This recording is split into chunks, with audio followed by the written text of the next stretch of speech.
YouTube, what's up? It's your boy SW. Hopefully we can cure some boredom today. So I got a client. He found a weed eater on the side of the road, and he said he can't get it running. He said when he put some starter fluid in there, it fire up, but other than that, it ain't working. So he brought it to the spot to see what's up. Okay. All right, I'm gonna try to start it without. I'm getting yelled at by the wife about trying to start this on this dresser.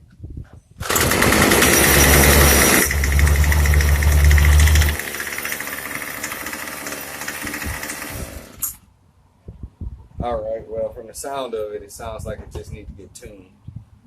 So let's do that.